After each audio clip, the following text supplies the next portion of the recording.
Баяғыда бір үлкен қария базарға барды дейді. Базарға барып, өзінің шаруасыменен сауда-саттығын жасап жүреді. Патшаның шабармандары базарда халықтың жиналатын жерін аралап, хабар айтып жүр екен дейді. Уа, қалай құлақ салыңдар. Патша 3 түрлі жұмбақ жасырады. Сол жұмбақты шешкен адамға ат басындай алтын береді деген қазіргі тілмен айтқанда жарнаманы жасап жүр екен дейді. Елдің көп жиналған жерлерін, базарда көп болады ғой халық, соны аралап жүр екен дейді, жариялап. Сонан кейін халық жинала бастайды. Сонда айтып жатыр дейді. Бірақ жұмбақты шешемін деп шеше алмайтын білсе де, Құрашейін келген кісі болатын болса, ханның қаһарына ұшырайды патшаның. Басы алынады оның. Оны да ескеріп қойыңыздар. Тек жұмбақтың жауабын білетін адам ғана келсін. Ол жұмбақ мынадай еді деп дауыстап халыққа жариялап жүр дейді. Не қатты, не ауыр, не тәтті деген жұмбақты жасырып жатыр. Осының шешуін тапқан адам ат басындай алтынға ие болады деп хабарлап жүр екен дейді. Сонан бұл қарияда жаңағын естіп, ойланып, ол жұмбақтың шешуін кім тапсын? Біз ойлағанда емес қойының шешуі деп ойланып үйге келді дейді. Үйде дастарханның басында отырып әңгіме қылады. Базарда көрген білгенін айтады. Сөйтіп отырып әлгі қария айтады. Базарда патшаның шабармандары, хабаршылары патша осындай жұмбақ жасырып жатыр деп хабарлады халыққа. Осы 3 жұмбақтың шешуін тапқан адамға ат басындай алтын береді деп жатыр. Ат басындай алтын менің есебімше көп ақша болса керек, ол көп ұрпақтан ұрпаққа кететін байлық болса керек. Сонан 3 жұмбақты айтады. Не қатты, не ауыр, не тәтті деп сұрап жатыр. Оның шешуін кім тапсын деп айтты дейді ақсақал. Сонда үйінде 10 жасар қыз бар екен. Сол айтты: "О, әке, бұл жұмбақтың шешуі оңай ғой. Мен айтып берейін, барып ат басындай алтыныңызды алып келсеңізші" деп шешуін айтты дейді. Не қатты дегенде кедейлік қатты деп айтыңыз.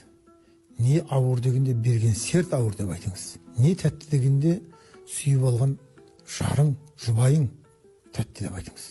Болды, осы үшеуін айтсаңыз аласыз. Сонымен қария келіп патшаға рұқсатын алып кіреді. 3 жұмбақтың да шешуін айтады. Қатты нәрсе кедейлік, ауыр нәрсе серт, тәтті нәрсе сүйіп алған жұбайың дейді.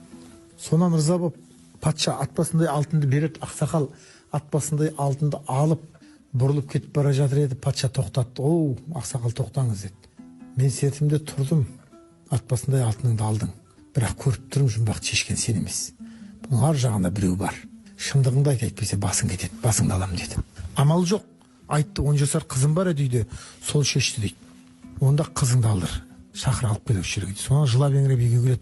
"Оңай жерде пайда болатын беді балам, басыңыз бәле келікті-ау. Менің шешпегенімді біліп қойды хан. Енді шындығымды айтып ем, қызыңды алып кел деп жатыр, сөйлесейін" деп. "Жүр, барайық, кесаспаңыз" деп келді дейді 10 жасар қыз. Сосын таң қалып 10 жасар қыздың болмысына, оның ақылдылығына патша таң қалып сұрайды: "Не қатты екенін қалай білдің?" дейді. Сонда айтады: "Біз өте кедей тұрамыз" дейді. Кейде үйге құдайы қонақ кеп қалады. Сонда құдайы қонаққа сыбаға бере алмаған кезде әкемнің борша болып терлегенін көремін. Сонда мен ойладым, кедейліктен қатты нәрсе жоқ екен деп ойладым. Келген құдайы қонағына тамақ асып бере алмаудан қатты нәрсе жоқ сияқты болып көрінді маған. Содан білем қатты нәрсе кедейшілік екенін. Не ауыр дегенімде серт ауыр депсің берген. Оны қайдан білдің? Сіз ат басындай алтын берем тапқан кісіге депсіз. Таба алмаған адамның басын алам депсіз. Менің әкем егер дұрыс жауабын айта алмаса, сіз сертіңізді орындауыңыз керек, әкемнің басын аласыз. Ал әкемнің басы алынса, шиеттей бала-шаға біз аштан өлуіміз ықтимал. Бір сіздің сертіңіздің артында үлкен қанша адамның тағдыры тұр. Мен берген серттің ауыр екенін осыдан білдім. Қанем депті. Оған да басын шайқапты. "Жарайды, бұларды енді білуің мүмкін шығар. Бірақ сен әлі балиғат жасына жетпегенсің ғой. Сен жар құшып көрген жоқсың ғой. Не тәтті дегенде сүйіп алған жарың, жұбайың тәтті депсің. Оны қайдан білдің" депті. Ол онша қиыншылыққа түспеді. Менің әкем де шешем де мені қатты жақсы көреді екеуі. Жатар кезде екеуі ортасына алып жатады. Мені еркелетіп, ауық оқып бетімнен сүйіп еркелеп жатады. Ұйықтап кетем. Оянсам таңертең шетте қалам. Жатарда ортасына алып жатады. Таңертең шетте қалам. Содан ойландым: мені жақсы көреді екеуі, бірақ менен де гөрі екеуі бір-бірін жақсы көреді екен ғой. Сүйіп алған жардың, жұбайдың тәтті болатынын мен содан білдім деп жұмбағын шешті дейді. Сонан риза болып ат басындай алтынды ырзалықпенен беріп жібереді. Бір күні ақсақалды хан қайтып Alo.